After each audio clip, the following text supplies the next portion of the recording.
다 함께 기도하심으로 7월 1일 월요일 매일 예배 시작하겠습니다. 기도합니다.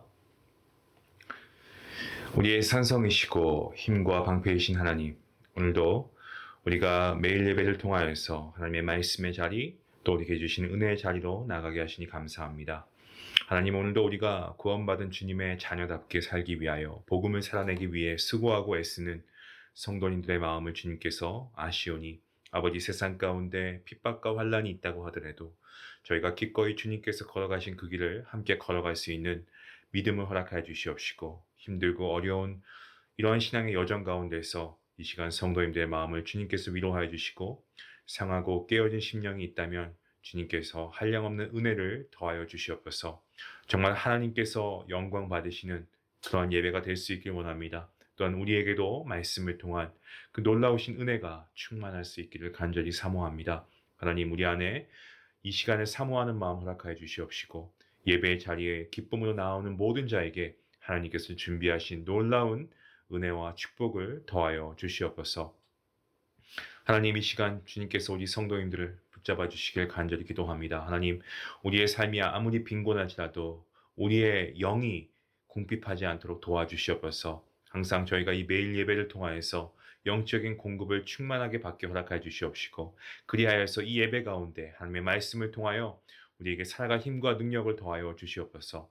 예배의 감격이 날마다 넘치게 하시고, 기쁨이 충만케 하시고, 말씀을 통하여 역사하시고 응답하시는 하나님을 경험하는 귀한 시간 될 수 있기를 간절히 원합니다. 특별히 주님께서 육신의 나약함으로 또 질병으로 인하여서 신음하고 고통하는 주의 백성들 가운데 함께하여 주시옵소서. 아버지, 연세가 많으신 관계로 또 뜻하지 않게 어떤 사고나 질병으로 인하여서 아버지 신음하고 있는 모든 분들 가운데 하나님께서 함께하여 주시고 치유하여 주시고 낫게 하시는 역사가 있게 허락하여 주시옵소서. 무엇보다 그 마음의 본 바탕에는 어떠한 상황 가운데서도 하나님께 영광 올려드리는, 하나님께 감사의 믿음이 정말 샘솟듯 솟아나는 귀한 분들 될 수 있도록 하나님께서 환우분들과 함께 하시고, 또 환우분들의 가족들에게도 은혜 위에 은혜를 더하여 주시옵소서. 모든 예배를 통하여 하나님 함께 하시기를 간절히 믿고 감사하오며, 이 모든 말씀 예수님의 이름으로 기도하옵나이다. 아멘. 찬송가 361장 함께 하시겠습니다.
우리 마음 비우고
하나님 주신 말씀은 열왕기하 6장 1절부터 14절까지 말씀입니다.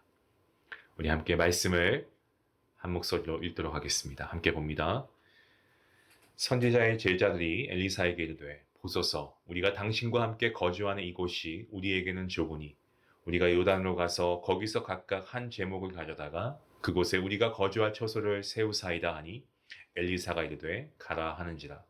그 하나가 이르되 청하건대 당신도 종들과 함께 하소서 하니 엘리사가 이르되 내가 가리라 하고 드디어 그들과 함께 가니라. 무리가 요단에 이르게 되어 나무를 베더니 한 사람이 나무를 벨 때에 새도끼가 물에 떨어진지라. 이에 외쳐 이르되 내 주여 이는 빌려온 것이니이다 하니 하나님의 사람이 이르되 어디 빠졌느냐 하매 그곳을 보이는지라. 엘리사가 나뭇가지를 베어 물에 던져 새도끼를 떠오르게 하고 이르되 너는 그것을 잡으라 하니 그 사람이 손을 내밀어 그것을 집으니라. 그때 아람 왕이 이스라엘과 더불어 싸우며 그의 신복들과 의논하여 이르기를 우리가 아무데 진을 치리라 하였더니 하나님의 사람이 이스라엘 왕에게 보내 이르되 왕은 삼가 아무 곳으로 지나가지 마소서 아람 사람이 그곳으로 나오나이다 하는지라. 이스라엘 왕이 하나님의 사람이 자기에게 말하여 경계한 곳으로 사람을 보내 방비하기가 한두 번이 아닌지라.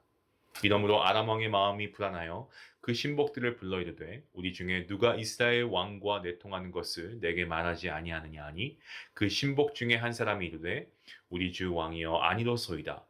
오직 이스라엘 선지자 엘리사가 왕이 침실에서 하신 말씀을 이스라엘의 왕에게 고하나이다 하는지라. 왕이 이르되 너희는 가서 엘리사가 어디 있나 보라. 내가 사람을 보내어 그를 잡으리라.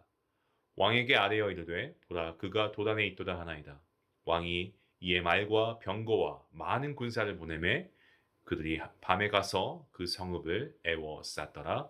아멘. 오늘 본문은 두 가지의 스토리를 담고 있습니다. 1절부터 7절까지의 말씀과 8절부터 14절까지의 말씀인데요. 오늘은 1절부터 7절까지의 말씀을 어우러서 말씀의 은혜를 나누고 우리가 매일 예배를 통해서 나머지 부분과 또 내일 본문을 함께 살펴보길 원합니다. 오늘 본문 1절과 2절 말씀을 보시면 엘리사가 이 생도들을 어떻게 이끌고 나갔고 또 이 선지자 학교가 어떻게 발전되어 가고 있는가를 잘 설명해 주고 있습니다.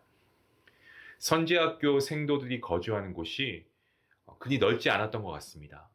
아니 심지어 좁다라고 하고 있는데 이 좁다라는 것을 이 원문 히브리어를 살펴보면 고통을 겪다라는 그러한 뜻을 가진 단어로 사용되고 있습니다. 너무 좁아서 선지학교 생도들이 고통을 겪었다라는 뜻입니다. 어원적인 의미로 살펴보면 그 장소가 아주 비좁고 그리고 불편했다라는 것을 우리가 짐작하고도 남음이 있습니다. 그래서 어떻게 하자고 합니까? 요단으로 옮기자라고 합니다. 요단 강변에는 숲과 나무들이 울창했습니다. 그래서 버드나무와 또 포플라나무, 석류나무, 건축물의 목재를 충분히 구할 수 있는 곳이 바로 요단 강변이었는데요. 선지자의 생도들 모두가 이 사역에 동참해서 협력해서 금방 선지 학교를 세울 수 있다라고 그렇게 생각하고 있는 것 같습니다. 배움의 장소를 옮기는 데 있어서 먼저 그들의 스승이었던 엘리사의 승인이 있어야 했죠. 그래서 엘리사는 선지학교 생도들의 요구가 타당한 것이라고 생각했고요. 그래서 그들의 요구에 승낙합니다. 여기서 보면은 엘리사가 참 리더십이 좋은 리더십이다. 열려진 리더십이구나 라는 것을 우리가 깨닫게 됩니다. 그러니까 분명히 본인이 노할 수 있는 그런 위치 아니겠습니까? 일방적으로 강요하고 고집하고 어떤 많은 리더들 중에서 이런 권위적인 모습을 가진 리더들도 더러 있습니다. 하지만 어떤 권위적인 자세가 아니고 제자들과 대화하고 또 그들과의 의견을 같이 경청하고 소통하는 그러한 모습이 바로 엘리사의 모습이다라는 것을 보게 되니까 사실 좀 부럽기도 하고 존경스러운 모습도 보이더라고요. 뭐가 좁냐고 야단칠 수도 있지 않았겠습니까? 혹은 건방지다 설교할 수도 있었을 것이고 하지만 어떻습니까? 그들의 불편, 고통, 그것에 동참하고 있는 어떻게 보면 선한 목자와 같은 모습을 엘리사에서 볼 수가 있습니다.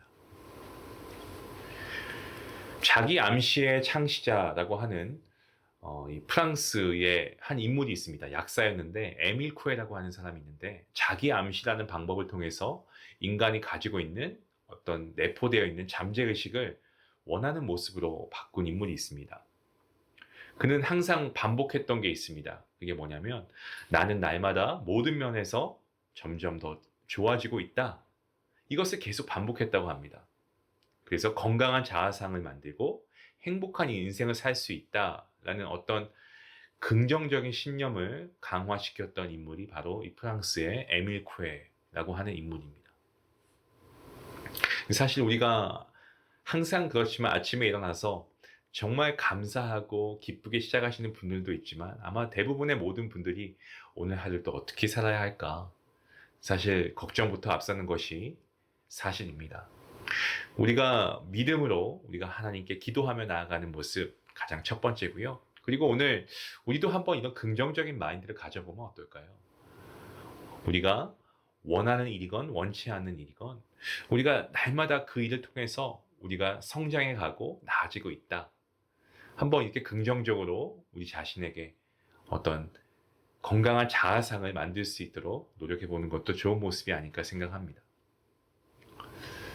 세계적인 배우들이 많이 있습니다. 여배우 중에서는 카메론 디아즈라고 하는 이 여배우가 있는데 이 사람도 한때는요 신문팔이를 했던 그런 경험이 있습니다. 그런데 골든글로브의 여우주연상이 되기도 하고 뭐 여러 가지 어려운 시기를 잘 이겨냈습니다. 그리고 정말 세계적인 배우가 되었고요. 뭐 남자 배우로 따지면은 제가 개인적으로도 좋아하는 배우이긴 합니다만 톰 크루즈라고 하는 인물도 그도 한때 트럭 운전을 했는데 정말 어려웠던 과거에 대해서 인터뷰를 받을 때마다 몇 번이고 동일하게 했던 얘기가 뭐냐면 어려웠던 자신의 과거가 자랑스럽다라고 하는 그러한 답이었습니다. 우리뿐만이 아니고 많은 사람들이 고생했던 과거를 지워버리고 싶어 하지 않습니까? 숨기고 싶어 하기도 하고요. 하지만 인생의 길은 밝은 봉우리와 어두운 골짜기가 함께 있다는 것을 우리가 분명히 깨닫게 됩니다. 숨겨진다고 숨겨질 수 있는 것도 아니고 그렇게 한들 뭐가 달라지겠습니까? 우리가 받아들이고 그것을 어떻게든 우리가 긍정적으로 우리가 성장하고 자라가는 데 필요한 요소이다라고 생각한다면 조금 더 우리가 성숙한 모습이 되지 않을까 싶습니다. 우리의 삶이 어떻습니까? 저는 조금 더 그 영역이 넓어졌으면 좋겠습니다. 무슨 말씀이냐면 우리가 그리스도인이라고 했을 때 우리가 하나님의 말씀을 믿고 순종하고 그리고 말씀대로 우리가 서로 사랑하고 배려하고 이런 것도 우리가 하지 않습니까?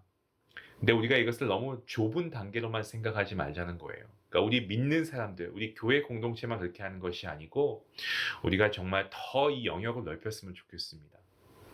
그래서 우리 믿는 믿음의 공동체뿐만이 아니라 우리 교회뿐만이 아니라 믿지 않는 우리의 이웃에게 그리고 아직 복음이 들어가지 않은 세계의 열방들에게 우리가 이러한 것들을 함께 나누었으면 좋겠습니다. 그래서 우리 교회는 정말 선교도 열심히 하는 교회 아니겠습니까?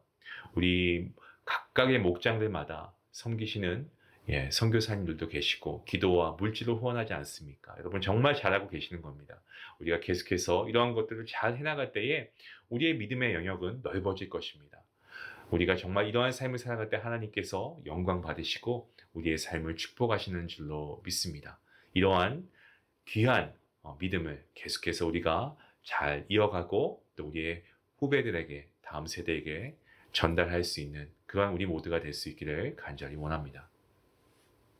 본문 3절과 4절 말씀을 보시면 선지학교 생도들이 요단강으로 가면서 엘리사에게 동행할 것을 요청했을 때 엘리사가 그들과 함께 요단에 가서 나무를 베었습니다. 제자들은 엘리사가 자기와 함께 동행함으로써 강력한 지도력을 발휘해 줄 것이다. 그렇게 기대했습니다.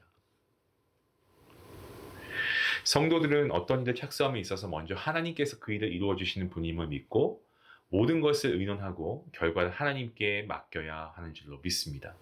범사의 하나님을 인정해야 합니다. 엘리사는 말과 행동이 신속하고요. 그리고 말과 행동이 일치했습니다. 뿐만 아니고 단순하고 직선적인 면모도 보입니다. 우리가 고백하기를 세상이 점점 더 믿음 생활하기가 어렵게 바뀌는 것 같다라고 고백하지 않습니까? 근데 저는 돌이켜보면 이 세상이 기독교인들에게 긍정적이고 호의적이었던 때가 있었나? 라는 생각을 해봅니다. 사실 그런 적은 없었죠. 원래 이 세상과 기독교는 어떻게 보면은 물과 기름의 관계라고도 볼 수 있죠. 세상과 이 기독교의 사이가 좋다는 것은 어떻게 보면 기독교가 세상과 타협하여 굴복했다는 의미로 비추어졌던 때도 있었습니다. 심지어 우리 한국 같은 경우에도 어떻습니까? 예. 그리스도인들 중에서 대통령이 된 분들도 있죠. 장로님이셨던 분들. 하지만 그렇다고 해서 어떤 교회 전성기가 더 이루어졌다든가 그분들로 인해서 신앙생활 하기가 더 수월해진 것은 사실 없었던 것 같습니다. 오히려 다른 종교들이 종교차별이라고 주장을 하는 그러한 주장 가운데 기독교가 역차별을 당하기도 했습니다. 때문에 우리가 누구누구 때문에 신앙생활 하기가 쉬워질 환경이 만들어질 것이다 라는 것은요, 환상에 불과하다는 생각을 우리가 가지게 됩니다. 여러분, 이 세상에 살면서 그리스도인 성도라고 하면 어느 누구도 신앙생활이 결코 쉽지 않습니다. 어떤 분들은 이렇게 말씀하시는 분들이 계실 수도 있습니다. 밥만 먹고 기도 전도 설교하는 이런 목회자들 그래도 신앙생활 하기가 조금 더 저희보다 낫지 않겠습니까? 라고 말씀하십니다.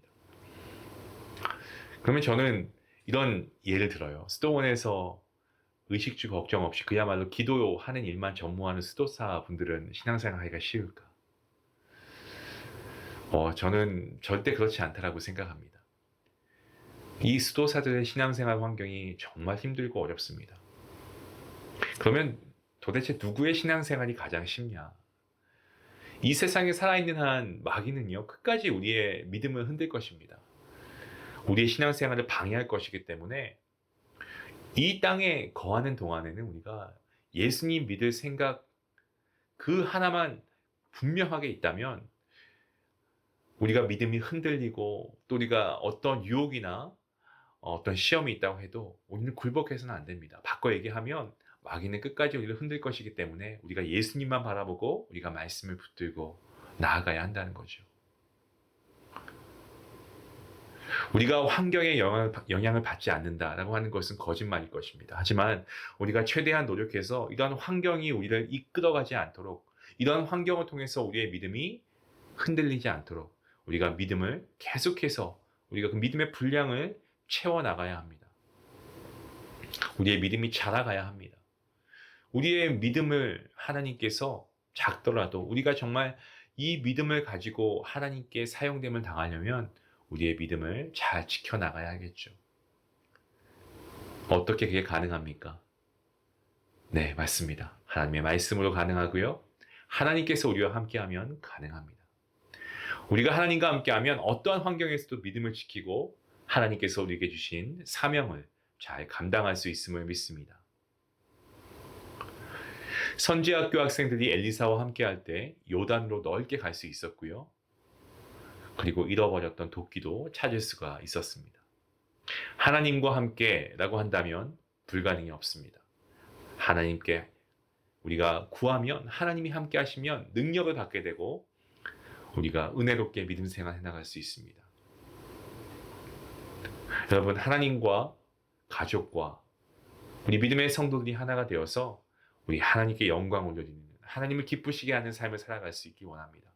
지난 53년 동안 하나님의 은혜로 우리 중앙교회가 하나 될 수 있었습니다. 앞으로도 분열과 갈등과 수많은 성벽을 넘어서 우리가 하나 되어 화목과 능력의 삶을 살아갈 수 있기 원합니다. 함께함으로 우리가 잃어버린 하나됨의 도끼를 다시금 되찾고 한마음이 되어서 우리가 정말 복음의 열매를 맺고 다음 세대를 잘 준비하는 그러한 우리 교회, 중앙교회, 우리 중앙가족이 될 수 있기를 주님의 이름으로 축원합니다. 본문 5절부터 7절 말씀 보시면은 이 선지생도 중에 한 명이 도끼를 물에 빠뜨리는 장면이 나오고 있습니다. 선지생도 중 한 사람이 나무를 찍다가 이 도끼를 물에 빠뜨린 것은요, 큰 나무를 무리하게 찍다가 발생한 일입니다. 그가 비관하면서 외치고 있습니다. 뭐라고 외치고 있습니까? 아, 내 주여, 이것은 빌려온 것입니다. 라고 그가 외치고 있습니다. 엘리사에게 도움을 요청하고 있습니다. 도끼를 물에 빠뜨린 생도는 너무 가난해서 도끼를 살 수가 없어서 이웃에게 구걸하다시피 애걸하면서 도끼를 빌려온 것입니다. 도끼를 주인에게 배상하는 것도 큰 문제였습니다. 도끼를 빠뜨린 정확한 장소에 엘리사가 나뭇가지를 베어서 던져서 새도끼를 떠오르게 했습니다. 하나님께서는 당신의 선지자를 통해서 당신의 백성들의 현세적인 필요들을 채워주시고 아주 분명하고도 명확하게 해결해 주시는 하나님이시다라는 것을 보여주고 있습니다. 본절은 단순하고 사소한 사건을 통해서도 이 하나님의 구원을 경험할 수 있다라는 것을 단면적으로 우리에게 분명하게 보여주고 있습니다. 하나님께서는 성도들에게 기적이 필요할 때, 또 하나님의 은혜가 필요할 때 반드시 그 은혜와 기적을 체험하게 하십니다. 하나님의 방법으로, 하나님의 뜻 가운데 말이죠. 하나님은 언제나 우리와 함께 하시고 우리를 도우시는 친밀하신 분이십니다. 이스라엘은 북이스라엘이 기원전 722년 이 아수르에 의해서 망하고, 남유다는 기원전 598년 바벨론에 의해서 망했습니다. 그 후 70년 만에 3차에 걸쳐서 이스라엘로 귀환하기까지가 이 구약 성서의 내용인데요.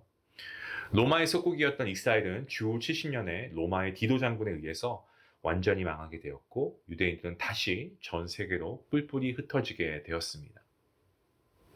그 후에 약 1900년 만에 1948년 이스라엘이라고 하는 나라가 다시금 세워졌습니다. 이스라엘의 유대인들에게 있어서 구원의 메시아라고 하는 것은 다윗과 같은 정말 위대한 영웅이 나타나서 이스라엘의 옛 부귀와 영화를 회복시키는 것입니다. 예수라고 하는 한 연약한 젊은이는 그런 영웅과는 거리가 멀기 때문에 그들은 메시아로 인정하지 않고 예수님을 잔인하게 십자가에 못 박아 죽게 했습니다. 하나님께서는 구약의 여러 예언자들을 통해서 메시아를 보내주시겠다고 하셨고요. 그 예언이 바로 예수님을 통해 성취되었습니다. 하지만 이스라엘 백성들은 다윗과 같은 어떤 정말 강력한 구원자를 기다리고 있었기 때문에 그들 눈에 보이는 힘없는 이 청년 예수님을 메시아로 인정하지 않았습니다. 하나님께서는 그 구원의 혜택이 이방인들에게 돌아가게 하셨습니다. 하늘로 가신 예수님은 다시 오신다고 약속하셨습니다. 어느 때 오실까요? 이스라엘 백성들이 자신들이 죽인 예수님이 하나님이 보낸 구원자였음을 인정하고 받아들이기 시작할 때입니다. 그러기 위해서 먼저 이스라엘이라는 나라가 회복되고, 이제는 그들이 예수님에 대해서 연구까지 한다는 그런 얘기도 있더라고요. 이스라엘이 작지만 조금씩 변화가 되고 있다는 겁니다. 하나님의 말씀 성경은 처음 된 자가 나중되고 나중된 자가 처음 된다라고 말씀하죠. 이스라엘은 선민으로 먼저 선택되었지만 구원자이신 예수님을 버린 까닭에 그들 스스로가 생각하기에 이방인들은 어떠한 자들이었습니까? 개만도 못하게 생각했죠. 그러한 이방인들이 먼저 예수님을 믿고 앞에 서게 되었습니다. 사랑하는 성도 여러분, 우리는 메시아 대신 우리의 구원자이신 예수님을 우리의 주님으로 분명하게 영접해야 합니다. 그리고 그 예수님을 전하는 우리의 믿음이 되어야 되겠습니다. 오늘 말씀처럼 새도끼가 떠오르는 것 같이 하나님께서 예수님을 십자가에 올리셨고 메시아이신 예수님을 믿는 우리를 떠오르게 하시고 구원해 주시는 기적을 베풀어 주시는 줄로 믿습니다. 사랑하는 성도 여러분, 이제 우리가 정말 주님의 십자가를 좀 묵상하고 고난에 동참했으면 좋겠습니다. 우리가 보통 예수님의 십자가 고난에 동참하자라고 했을 때는 사순절 기간을 우리가 떠올리는데요. 여러분, 그 기간 동안에만 우리가 주님의 십자가를 묵상하고 우리가 예수님의 고난에 동참하는 것일까요? 그날은 더 특별하게 우리가 동참하는 것일 뿐, 사실 우리의 매일 매 순간 정말 나를 위해 보여드리신 그 주님의 십자가 우리가 묵상해야 하지 않겠습니까? 주님의 은혜 우리가 감사해야 되지 않겠습니까? 구원받은 그 하나님의 은혜 우리가 정말 기뻐하며 나아가야 되지 않겠습니다. 구원의 감격과 기쁨이 날마다 우리에게 있어야 합니다. 그래서 우리가 주님의 고난에 기꺼이 참여할 수 있는 저와 여러분이 될 수 있기 원합니다. 그래서 우리의 신앙을 넓히고 하나님과 함께하고 정말 하나님의 놀라운 기적과 이적과 은혜를 체험할 수 있기를 원합니다. 잃어버린 쇠도끼와 같이 잃어버린 신앙과 사명 다시 찾는 그 은혜가 여러분과 저의 가정에 또 우리 믿음의 공동체 위에 충만할 수 있기를 주님의 이름으로 간절히 축원합니다. 기도하시겠습니다. 하나님 감사합니다. 오늘도 하나님께서 말씀을 통하여서 어떻게 보면 우리를 다시금 꾸짖는 말씀이기도 한 것 같습니다. 우리가 신앙생활을 너무 우리가 조금 만만하게 생각한 것은 아닌가. 또 때론 우리가 신앙생활 하면서 우리가 어떻게 하면은 신앙생활 쉽게 할까? 어떻게 하면 내 환경이 신앙생활을 하기에 더 좋아질까라는 것에 초점을 맞췄다면 이제는 우리가 그 시선을 바꿔서 환경이 변해서가 아니라 우리가 오직 우리의 눈을 들어 우리가 우리의 시선을 하나님께 고정할 수 있기를 원합니다. 주님만 의지하고 주님만 신뢰하며 나아갈 수 있게 원합니다. 우리의 믿음의 지경을 더 넓힐 수 있도록 도와주시옵소서. 우리가 알고 우리가 믿고 우리가 믿음으로 고백하는 그 주님을 우리가 우리 사랑하는 자들에게 전할 수 있는 믿음도 허락해 주시옵시고 아버지 무엇보다 오늘도 우리와 함께 하시는 그 주님 어떠한 주님이십니까? 나를 위해 죽기까지 정말 몸에 있는 모든 피를 다 쏟으시고 고난 받으시고 죽기까지 사랑하신 그리고 사흘 만에 부활하시고 승천하시고 이 땅에 다시 오실 그 구주 예수님을 우리가 오늘도 깊이 생각하며 그 주님께서 나를 죽기까지 사랑하신 그 사랑과 은혜에 감사하며 오늘도 하나님께 나아갈 수 있는 복된 성도들 될 수 있도록 하나님 함께하여 주시옵소서. 이 모든 말씀 예수님의 이름으로 기도하옵나이다. 아멘. 오늘 말씀 우리 생각하시면서 이렇게 기도하면 좋겠습니다. 여러분 우리가 오늘 말씀을 통해서 우리의 잃어버린 신앙과 사명 다시 찾을 수 있는 귀한 은혜가 있길 원합니다. 기도하겠습니다.